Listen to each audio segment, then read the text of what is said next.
मेरा नमस्कार और आपका स्वागत है मेरे चैनल टॉप 5 में। मैं सौर सिंह आज लेकर आया हूं आपके कक्षा 10 विज्ञान विद्युत पाठ से दो चीजें यानी श्रेणी तथा समांतर क्रम, यानी समांतर क्रम को बोलते हैं पास क्रम में संयोजित प्रतिरोधकों का निगमन, प्रतिरोध कह दें या प्रतिरोधक का निगमन, ठीक है, प्रतिरोध भी बोल सकते हैं आप। तो ये दोनों डेरिवेशन करेंगे हम आपके लिए, फिर इनके बारे में बताते भी हैं थोड़ा थोड़ा।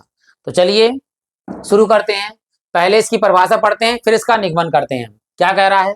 यदि प्रतिरोधकों को इस प्रकार संयोजित किया गया है कि किसी एक प्रतिरोधक का दूसरा सिरा अगले प्रतिरोधक के पहले सिरे से संबंधित है, यानी पहले प्रतिरोध का अगला वाला सिरा अगले प्रतिरोध का पहले सिरे से संयोजित है, फिर इस वाले प्रतिरोध का अगला सिरा पहले दूसरे वाले के नहीं तीसरे वाले के पहले सिरे से संयोजित है।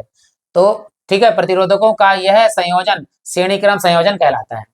ठीक है, आप प्रतिरोधकों की जगह प्रतिरोध भी ले सकते हैं। ठीक है, तो अब यहाँ पर हमने केवल 3 प्रतिरोध लिए हैं, तो याद रखना ये बैटरी है हमारी, ये प्लस के 4 से जब लाइट मतलब धारा जा रही है आई आई आई, तो पूरे परिपथ एक ही परिपथ है, तो पूरे परिपथ में धारा एक समान रहेगी। ये विभवांतर यहाँ से लेकर यहाँ तक यानी तीनों प्रतिरोधों का कुल विभवांतर हमारे पास V है। तो R1 यानी पहले प्रतिरोध पर विभवांतर आएगा V1, R1 दूसरे प्रतिरोध पर विभवांतर होगा V2 और तीसरे प्रतिरोध पर विभवांतर होगा V3। ये तीसरे प्रतिरोध पर यहाँ से यहाँ तक, ये दूसरे प्रतिरोध पर और ये पहले प्रतिरोध पर। तो हम यहाँ लिखते हैं, ध्यान दीजिएगा क्या कि चित्र के अनुसार चित्र से प्रतिरोधों R1 R2 व R3 में क्रमशः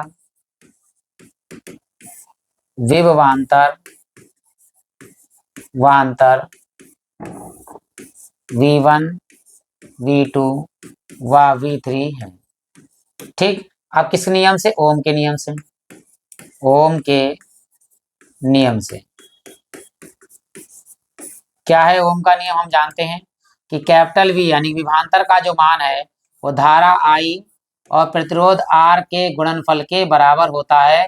ये हमारा ओम का नियम है, समीकरण नंबर 1। लेकिन हमारे पास क्या है? V1 R1 V2 R2 V3 R3, लेकिन धारा प्रत्येक जगह पर यानी R1 पर भी आई है, R2 पर भी आई है, R3 पर भी आई है, यानी प्रतिरोध लगातार X और Y बिंदु पर भी आई लगातार है। तो क्या लिखेंगे? ध्यान दीजिएगा, पहले विभवांतर यानी V1 पर धारा तो आई रहेगी, लेकिन प्रतिरोध कौन सा होगा? R1। ये समीकरण नंबर कितनी है? 2। फिर दूसरा विभवांतर है V2 पर धारा तो आई है, लेकिन प्रतिरोध कौन सा है? R2, समीकरण नंबर 3। फिर तीसरा विभवांतर V3 बराबर I, धारा तो एक ही समान है लेकिन प्रतिरोध कितना है? R3, समीकरण नंबर 4। ये तो अलग है, ये तो बाद में मान लगाएंगे। समीकरण 2 3 4 को जोड़ने पर, समीकरण 2 3 व 4 को जोड़ने पर, चलिए भाई हम तीनों समीकरण को जोड़ते हैं। तो यहाँ इन तीनों को जोड़ते हैं, देखो V1 plus V2 plus V3 बराबर में इसको जोड़ेंगे, देखिए सबको, IR1 plus IR2 plus IR3। इनमें क्या कॉमन आ रहा है? आई तीनों में कॉमन आ रहा है। तो ये तो V1 plus V2 plus V3 और इन तीनों में हमने कॉमन लिया I, तो अंदर क्या बचा हमारे पास में? R1 plus R2 plus R3। ठीक, ये हो गया हमारे पास। हम जानते हैं कुल विभवांतर, देखिए क्या है कुल विभवांतर हमारे पास? क्या होगा? बोल V आएगा, याद रखिएगा। कुल विभवांतर यहाँ से लेकर यहाँ तक कितना होगा? V। तो यहाँ लिखेंगे बैटरी का कुल विभवांतर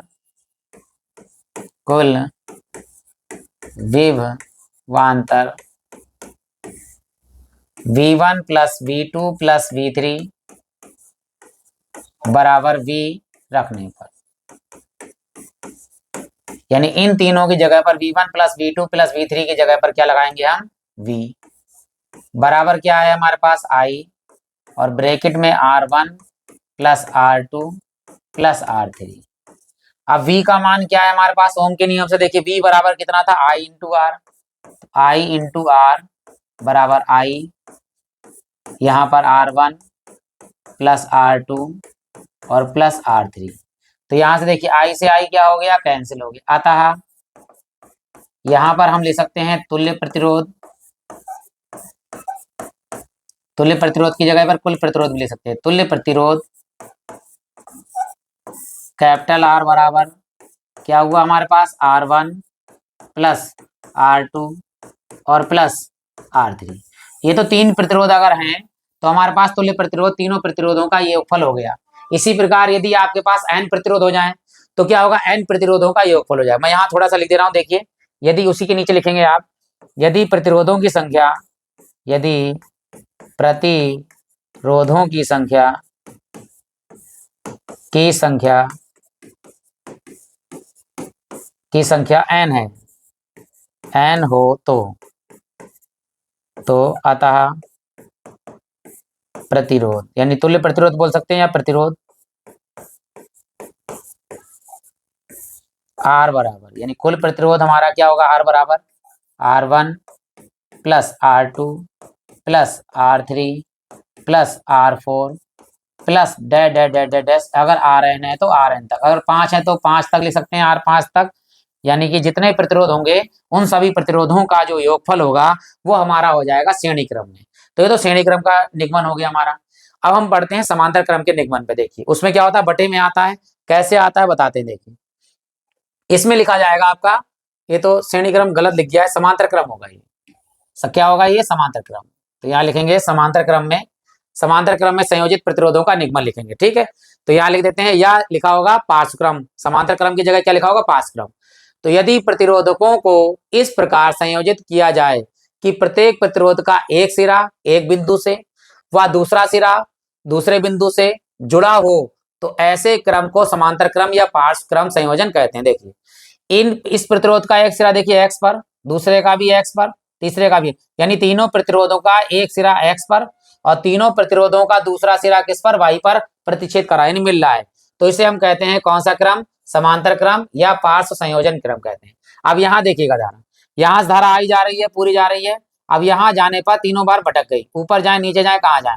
तो R1 की ओर जो धारा जाएगी वो होगी I1, R2 की तरफ जो धारा जाएगी वो होगी R2, R3 की तरफ जो धारा जाएगी वो होगी R3, और यहाँ से निकलने के बाद में फिर तीनों जुड़ जाएंगी। तो तीनों जुड़ जाएंगी, फिर से क्या हो जाएगी, I, फिर से क्या हो जाएगी, I। अब देखिए यहाँ पर R1 पर विभवांतर लगाएं, R2 पर विभवांतर लगाएं, R3 विभवांतर लगाएं, तीनों पर विभवांतर एक समान होगा V।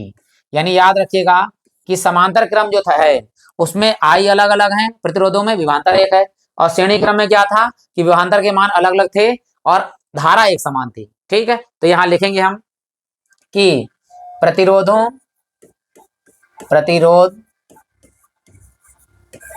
R1 R2 व R3 में धाराएं क्रमशः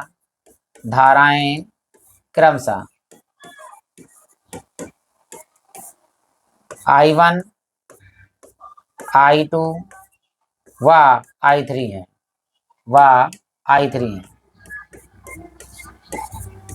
अब देखिए ओम के नियम से ध्यान दीजिएगा, ओम के नियम से